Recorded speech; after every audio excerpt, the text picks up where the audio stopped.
여러분 집에서 고추장이나 간장 먹을 때마다 성경에 보면 사랑장, 고린도전서 13장, 또 믿음장, 히브리서 11장 이런 것들도 생각하시면서 드시면 좋을 것 같아요.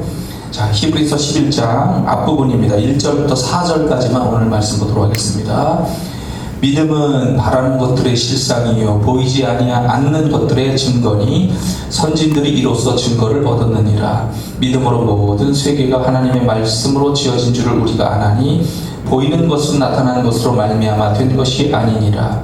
믿음으로 아벨은 가인보다 더 나은 제사를 하나님께 드림으로 의로운 자라 하시는 증거를 얻었으니 하나님의 그 예물에 대하여 증언하시니라. 그가 죽었으나 그 믿음으로써 지금도 말하느니라. 아멘. 자, 오늘 송년주일 마지막 말씀이죠. 히브리서 오늘은 말씀을 강의하고 있습니다만 믿음의 의미라고 하는 제목으로 말씀드리도록 하겠습니다. 자, 히브리서는 예수 그리스도를 우리가 새롭게 바라보도록 하는 그런 서신이에요. 예수 그리스도께서 천사보다 모세보다 뛰어나신 분이다. 그리고 멜기세덱의 반차, 즉 계열을 따른 대제사장이다. 전통적인 그 계열은 이 레위 지파 아론의 자손들이 이렇게 흘러서 제사장들이 됐지만 그런 것과 상관없는 새로운 하나님의 제사장인 멜기세덱의 반차를 따른 대제사장으로서 옛 언약보다 더 나은 새 언약의 중보자가 되셨다. 그래서 율법의 시대가 넘어서 복음의 시대로 이렇게 되는 거예요. 이제 예수 그리스도께서 이루신 일을 믿는 소망에 관련해서 10장 후반부부터 말씀을 했고요. 이 11장에 믿음에 관해서 얘기를 하고 있고 다시 12장으로 가면 소망에 관련해서 이야기를 하고 마지막에 13장에 가면 사랑에 관한 이야기를 하면서 히브리서가 맞춰지게 됩니다.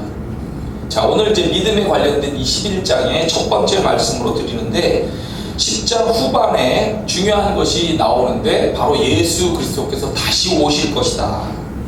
그래서 믿음의 사람들은 믿음을 굳게 하고 여러 가지 환난과 핍박 속에서 인내해야 한다, 담대해야 한다 라고 하는 말씀이 나왔었어요.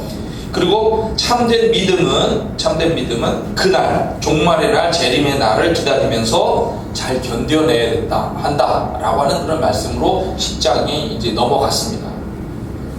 우리가 이제 믿음이다라고 하는 말을 우리가 보통 쓸 때 그 믿음이라고 하는 것은 하나님이 계신 것을 믿는 거예요. 그리고 그 하나님이 좋으신 하나님이시니까 그 좋으신 하나님께 좋으신 하나님을 내가 신뢰하여 내 삶을 그분께 맡기는 것, 이것이 믿음에 관해서 이야기를 할 때 기본적인 그런 믿음입니다. 그리고 이런 그 하나님이 계신 것을 믿고 신뢰하고 맡기는데 신약에서는 예수님을 하나님의 아들이요 그리스도로 소개를 하죠. 특히 이 하나님의 아들로서 그 아들이라는 건 우리가 낳은 아들 개념이 아니고 동격이라는 말입니다. 다른 말이에요. 동격. 근데 중요한 것은 하나님의 아들이요 그리스도가 되시는 예수 그리스도를 우리가 믿고 신뢰하고 그분께 우리의 삶을 맡겨야 한다라고 하는 것을 이야기를 하고 있는 거예요. 신학자인 윌리엄 바클레이, 유명한 사람입니다. 바클레이가 믿음에 관해서 이렇게 얘기를 했어요. 예수를 믿는 것은 하나님과의 관계를 새롭게 하는 것이다. 원래 이제 기독교 신앙을 해석할 때 관계성인 종교다라고 이렇게 얘기해요. 관계성. 그러니까 하나님과의 관계를 맺는 거예요. 그래서 관계성의 종교다 이렇게 표현하는데 하나님과의 관계를 새롭게 하는 것이다.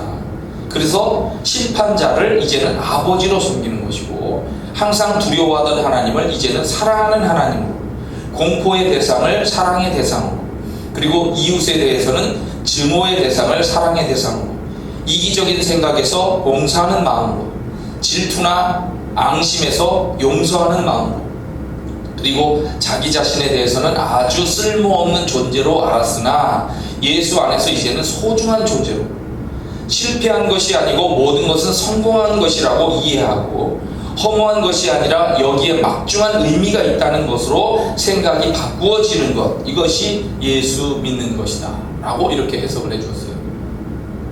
의미가 깊죠. 네. 그런데 오늘 말씀은 특별히 독특하게 이렇게 설명하고 있어요. 1절 말씀, 믿음은 뭐냐? 바라는 것들의 실상이요 보이지 않는 것들의 증거다.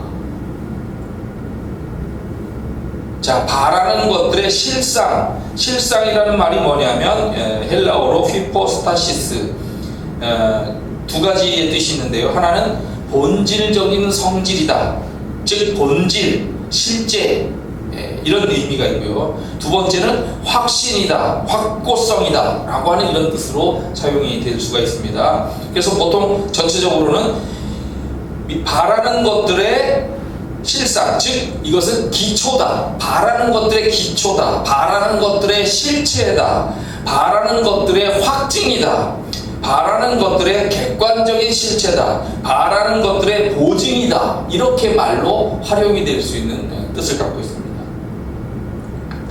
또 보이지 않는 것들의 증거다 그랬습니다. 보이지 않는 것들은 뭐냐면 네 가지 뜻이 있는데, 첫째는 되어진 일에 관하여 사용되어질 때 보이지 않는 어떤 행위, 일, 사건, 또 앞으로 어떤 되어질 일이 있을 수 있잖아요. 되어질 일에 대해서는 맡은 일, 업무, 과업, 직무, 이런 거. 일반적으로는 보이지 않는 어떤 일, 사물, 그리고 네 번째는 소송, 논쟁, 뭐 이런 뜻으로도 활용될 수 있는 그 말입니다. 이런 보이지 않는 일과 관련한 이런 것들이 증거다라고 했어요.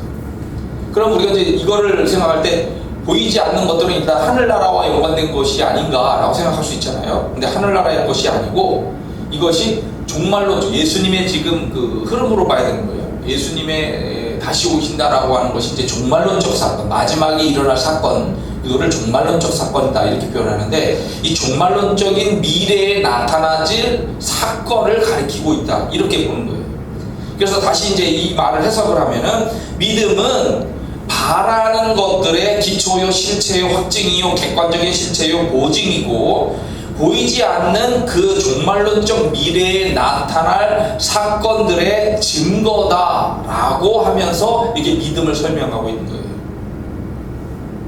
그래서 10장 후반부에 예수께서 다시 오신 것과 연관해서 이 믿음이라는 것을 해석하고 있다는 거예요. 그래서 그거를 연결해서 이렇게 보게 되면은, 다시 얘기하면은 다시 오실 예수 그리스도의 심판과 구원의 말씀을 믿으면서 기다린다는 거예요. 왜? 그분을 신뢰하니까. 그분의 약속의 말씀을 신뢰하고, 그리고 약속한 심판이 있다, 구원이 있다, 인내하면서 담대하게 기다리는 것, 그게 바로 믿음이다 이렇게 설명하는 거예요. 그리고 선진들, 즉 조상들이며 믿음의 위인들은 이 귀한 믿음을 가지고 그렇게 세상을 살았다, 고난과 어려움이 있어도 그거를 이겨나갔다 라고 하는 것을 이야기하는 거예요. 주님의 승리를 바라보면서 이겨나갔다. 그래서 이제 쫙 이제 설명이 나오는 거예요. 그 이후에 어떻게 믿음의 사람들이, 선진들이, 위인들이 이렇게 믿음으로서 이렇게 살았는가. 그런데 그런 선진들의 이야기를 하기 전에 하나 더 먼저 추가를 하는 것이 뭐냐면, 세상의 창조부터 이야기합니다. 이것은 왜 그분이 세상에 이렇게 그 믿음의 사람들을 승리하게 붙잡을 수 있느냐, 또는 승리케 할 수 있느냐, 이게 그분이 세상을 모든 걸 만드셨고 주관하시면서 그렇게 승리하게 하신다, 이렇게 이제 이야기가 나가는 거기 때문에 그렇습니다. 자, 믿음으로 모든 세계가 하나님의 말씀으로 지어진 줄을 우리가 아나니 보이는 것은 나타나는 것으로 말미암아 되는 것이 아니니라. 3절 말씀. 1990년도에 세계를 깜짝 놀라게 만든 하나의 중요한 사건이, 허블 우주 망원경이 지구로부터 지구 바깥으로 이렇게, 바깥이라기보다는 지구 아니죠, 그래도 지구 바깥으로 이렇게 위성으로 쏘아서 올라갔어요. 지구 위에 559km 위에서 궤도를 돌면서 천문 관측을 하는 거예요. 그동안에는 지구 안에서 이렇게 별들을 관측하고 달을 관측하고 이렇게 태양을 관측하는데, 이게 막 구름이 끼거나 날씨가 환경이 안 좋으면 이게 볼 수가 없잖아요, 제대로. 그런데 이게 지구 바깥쪽에서 이렇게 도니까 더 많은 별들을 가까이서 이게 방해 없이 이렇게 깨끗하게 그나마 볼 수 있는 새로운 눈이 열려요. 이래서 우주의 역사가 바뀌게 되는 거예요. 직경 2.4m 정도의 반사경을 가진 가시 적외선 망원경이 바로 이 허블 망원경입니다. 허블 망원경을 통해서, 이 허블 망원경의 원래 기본 생존 주기는 15년이에요. 근데 15년보다 지금 엄청나게 많이 썼죠. 1990년이니까 벌써 30년을 썼잖아요. 계속 고치면서 썼는데 이제 버벅버벅해서 더 이상 쓸 수가 이제 없는 상황이 됐는데, 중요한 것은 허블 망원경이 우리에게 알려준 놀라운 사실은 뭐냐면, 이 우주를 관측하다 보니까 빈자리였다라고 하는 것이 있어요. 우주가 별들이 꽉 차 있는데 빈자리였다라고 하는 곳에 빈자리가 없고, 거기도 우리에게 안 보였을 뿐이지 은하들이 많이 있다라고 하는 것이 알려졌어요. 그리고 중요한 것이 뭐냐면, 이 은하가 가만히 제자리에서 어떤 궤도 속에서 정지해 있는 것이 아니고 빛보다 빠른 속도로 우리로부터 멀어지고 있다는 거예요. 그러니까 하나님이 창조를 하고 딱 끝나버린 게 아니고, 지금도 계속해서 이 수많은 별들이 빛보다 빠른 속도로, 빛이 얼마나 빠릅니까? 그죠? 1초에 똑딱 하는 순간에 1초에 지구를 7바퀴 반을 도는 게 30만 킬로미터를 날아가는 게 빛의 속도예요. 근데 그 빛의 속도보다 더 빨리 이 수많은 은하와 별들이 지구로부터 멀어지고 있다는 거예요. 우리가 속한 은하로부터 멀어지고 있다는 거예요. 계속 팽창하고 있다는 거예요, 은하가. 이 놀라운 걸 발견하게 되는 거죠. 그리고 그 팽창하는 속력을 거꾸로 계산을 했어요. 슈퍼컴퓨터로 계산을 해보니까, 이게 그렇게 퍼져나가기 전에 거꾸로 이렇게 계산을 해보면은, 우주가 고밀도 상태에서부터 어느 날 대폭발을 일으켜가지고 이렇게 퍼져나가게 됐다라고 하는 1964년도에 나왔던 빅뱅 이론입니다. 이 커다란 대폭발이 있었다라고 하는 이 빅뱅 이론이 맞다라고 하는 이제 그 결론에 이르게 된 거예요. 그리고 이걸 계산을 하니까 이 우주의 역사가 137억 년 됐다라고 하는 것까지 알게 된 거예요. 이 허블 망원경으로 우주를 80억 광년 떨어진 별들까지 관측을 할 수가 있어요. 그런데 이게 이제 거의 30년 써가지고 이제 버벅거리고 제대로 안 되니까 새로운 망원경을 쏘아 올렸죠. 어제 저도 실시간 영상을 유튜브로 봤어요.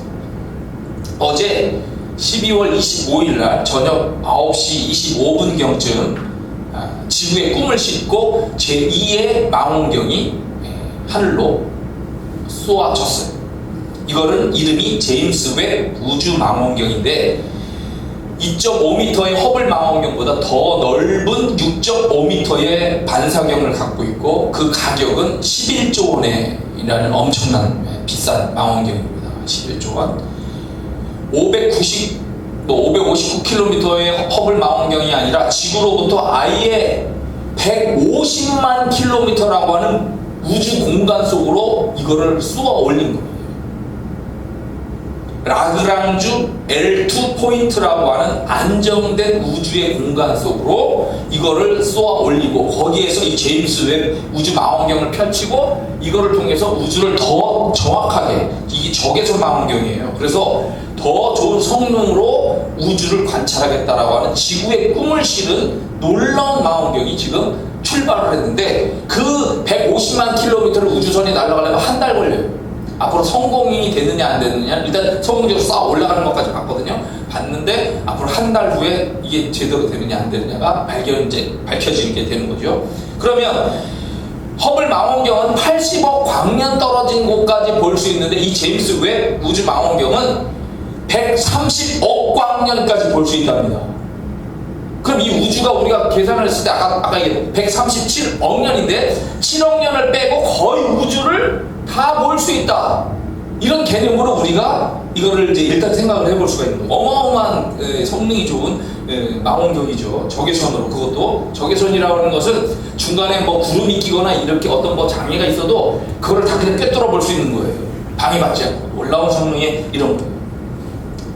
그런데 인류의 역사를 새롭게 만든 이 역사적 기념비적이라고 하죠. 기념비적인 망원경이 쏘아 올려졌는데 아무리 과학이 발전하고 연구를 한다고 하더라도 제가 일단 첫째 생각할 적에 이 세상이 절대 알 수 없는 게 있어요. 첫째, 이 우주의 창조의 기원이 대폭발로 이루어졌다고 하는데 그 대폭발을 누가 일으켰느냐가 과학적인 과제예요. 과학이 그걸 알 수 없죠. 그 어마어마한 힘으로 누군가가 꽝 하면서 대폭발을 일으키도록 만든 동기가 있을 거라는 거예요. 원인이 있을 거라는 거예요. 왜 그렇게 했느냐는 어떤 이유가 있을 거라는 거죠. 그걸 성경에서는 당연히 하나님이라고 얘기하는데 그럼 종교적인 이유가 되니까 과학자들은 그냥 계속 하나님이라는 말을 못하고 연구를 해보겠다 뭐 이런 식으로만 생각하는 거죠. 그 다음에 우주를 보면 우주가 암흑 물질이에요. 암흑이에요. 암흑 검은색입니다. 이 90% 이상이 암흑 물질로 되어 있고 여기에 암흑 에너지가 작동을 하고 있다는 거예요. 이거는 눈에 보이지 않아요. 우리 눈에.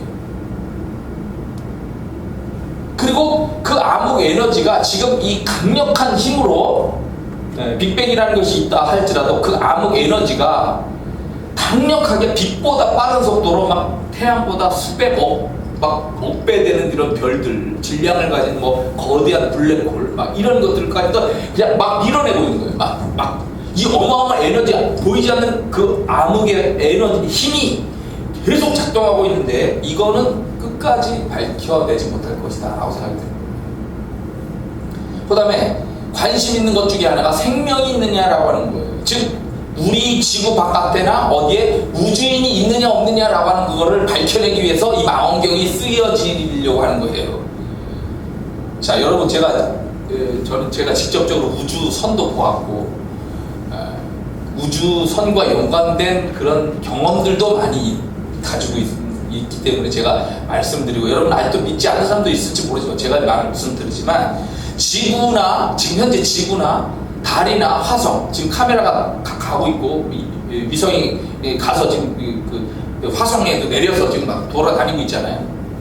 그냥 봐도 알아요. 이미 우주인이 살고 있고 많은 이야기가 지금도 있어요. 지구 여러분 딴 데 아니더라도 남미 쪽이나 저 아메리카 멕시코 근처 미국의 우리가 쿠바 있죠. 쿠바 같은 그런 그쪽 근처 푸에르토리코라고 하는데 삼각형 트라이앵글이 있다라고 하는 그런 그쪽 지역에 가면 그냥 UFO 자주 볼 수 있어요.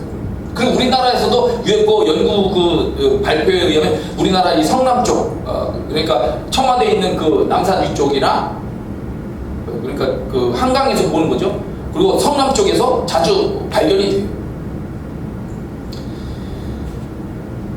그런데 달을 제일 우리가 쉽게 볼 수 있는 건 달이에요. 달을 보면은 달에 수많은 정면으로 보잖아요. 달을 정면으로 보는데 그 달에 수많은 건물과 기구들이 존재한다는 것을 알 수 있어요. 근데 그걸 못 보게 만들어요. 구글에서. 근데 있어요. 그걸 다 이미 지금 요새 카메라들이 좋아져가지고 아마추어 사람들도 이미 다 보고 있어요. 이걸 찍어가지고 이렇게 새로운 커다란 건물이다. 이런 것들이. 여러분 잘 모르신다고 할지라도 그런 게 실제로 있어요. 그 사람들이 우주인들이 우리랑 과학적인 차이가 1000년 만년이래요. 그러면 그 사람 우리가 지금 스텔스라고 해가지고 투명 망토도 만드는데 그 사람들이 만들어 놓은 그 스텔스 방어 기능으로 우리가 뚫고 들어갈 수가 없어요. 우리의 기술로. 그래서 우리의 망원경이 아무리 좋아도 그 사람들이 스텔스 기능을 딱 해놓으면 그 사람들 비행체나 그 사람들의 향성이나 어떤 것들을 볼 수가 없어요. 우리 하나의 은하, 별무리가 있는 걸 은하라고 하는데 그 은하가 1000억 개에서 2000억 개의 별들이 있습니다. 그 2000억 개의 별들 중에서 지구와 비슷한 환경, 즉 생명이 살아있을 것 같은 환경이 어울리는 그 별이 몇 개냐면 100만 개예요.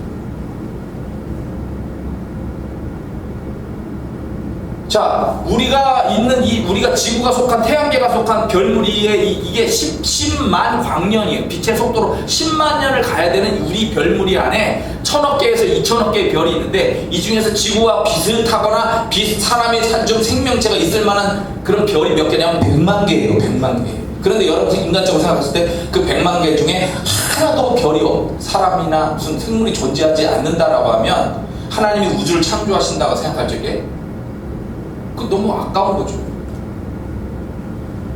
그냥 생각을 해봐요.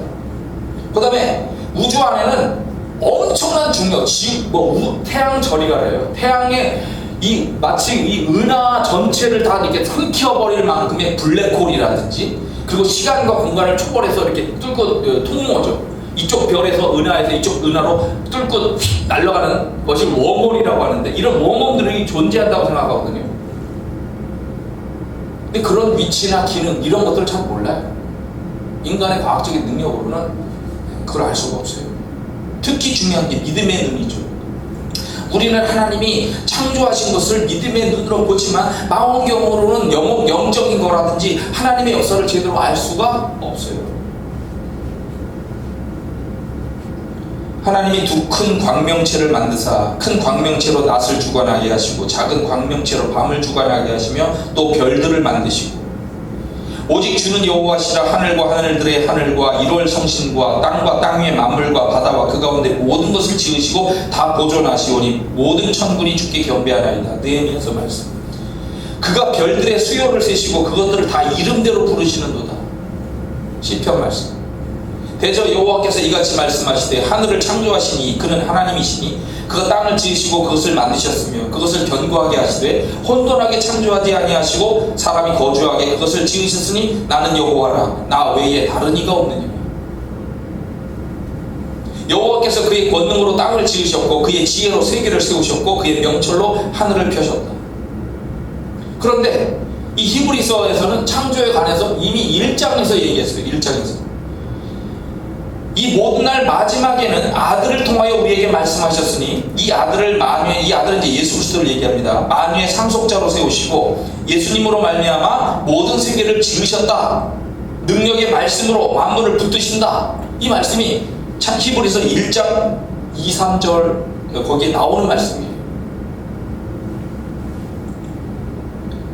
우리는 100년 전, 1000년 전, 1만 년 전, 1억 년 전, 10억 년 전, 100억 년 전, 그리고 지금 우주의 역사라고 하는 137억 년 전의 이야기를 절대로 알 수가 없죠.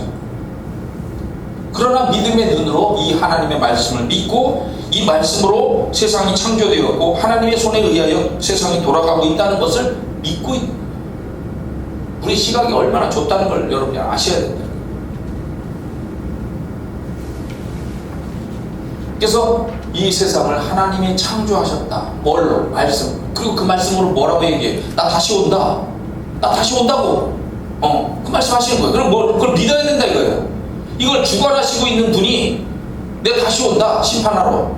얘기하시는 거기 때문에 그걸 믿고 기다려야 된다는 거예요, 우리가. 자, 이제 사업 얘기합니다. 믿음으로 아벨은 가인보다 더 나은 제사를 하나님께 드림으로 의로운 자라 하시는 증거를 얻었으니 하나님이 그 예물에 대하여 증언하시니라. 그가 죽었으나 믿음으로써 말하느니라. 자, 창세기 4장에 나오는 말씀을 내용을 얘기하고 있는데, 자, 하나님은 아벨의 제사를 받으셨는데 왜 가인의 제사를 받지 않았을까? 이것에 대해서 해석하는 것이 여러 가지가 있어요. 먼저 이스라엘의 그 장로들이 70명이 이집트의 알렉산드리아에 모여서 구약 성경을 완성합니다. 그걸 뭐라고 그러냐면 셉투아진트, LXX라고 합니다. 대문자로 LXX, 셉투아진트라고 하는 히브리어 성경을 헬라어 성경으로 만든 성경이에요. 이집트 알렉산드리아에서 이제 그렇게 했는데, 이거를 우리 한국말로는 70명의 사람이 장로들이 모여서 이거를 완성해서 70인역이다 이렇게 성경이다라고 얘기를 하는데, 여기에는 뭐라고 표현되어 있냐면은 가인은 제물을 드릴 때 제물을 나눠야 되는데, 그러니까 배를 가르고 이렇게 나눠놔야 되는데, 예를 들어서 가인은 그거를 나눠 놓지 않았고 아벨은 나눠 놓았기 때문에, 그래서 제물이 받아지고 안 받아졌다. 이렇게 표현을 한다는 거예요. 고대 알렉산드리아의 유대인 철학자였던 필로에 의하면은 아벨은 생명체의 제물을 드렸고, 즉 양과 그 기름이잖아요. 그래서 생명체를 드렸고 가인은 생명 없는 그런 곡식으로 드렸기 때문에 그렇다. 이렇게 해석을 했어요. 유대 역사가였던 요세푸스는 아벨은 행동에 의로움이 있었기 때문에 받아들여졌고 가인의 행동은 도덕적인 결함이 있었기 때문에 받아들여지지 않았다. 이렇게 해석했습니다. 그런데 오늘 우리가 읽는 이 히브리서에는 우리가 이 세 가지를 다 참조해요. 개인적으로. 그죠?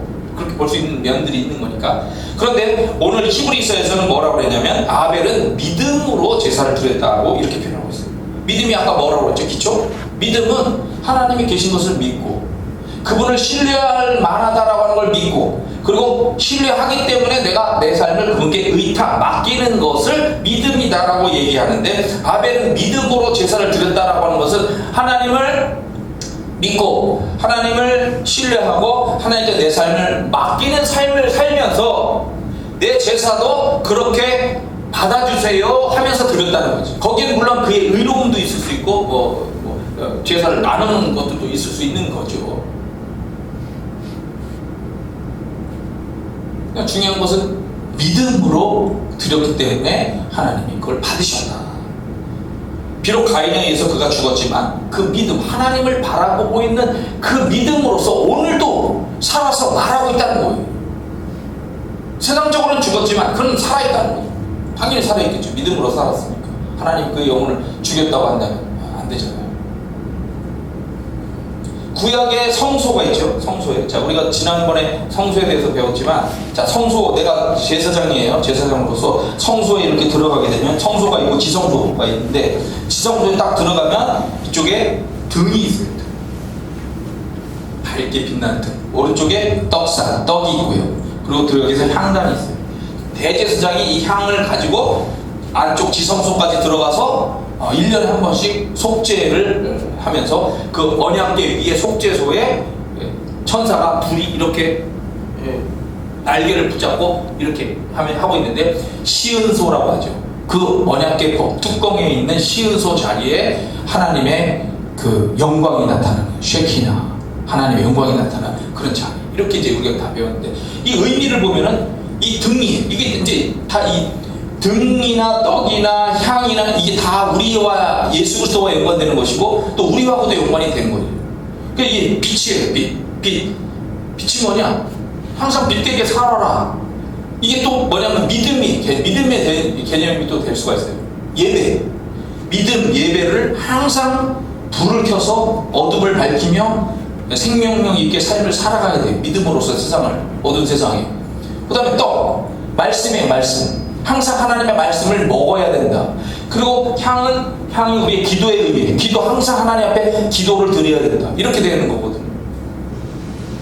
그러니까 우리는 믿음으로써 하나님을 믿고 신뢰하고 우리의 삶을 의탁하는데, 하나님만 믿는 것이 아니고 하나님의 구속자이신 예수 그리스도를 믿고 성령님을 믿고 그 말씀을 믿고, 중요한 것이 히브리서에서 얘기하는 것이 지금 다시 오신다라고 하는 것을 믿어야 되고, 그걸 믿고 소망하면서 기도하면서 이겨나가야 된다. 이렇게 지금 연결이 되는 거예요. 말씀들이.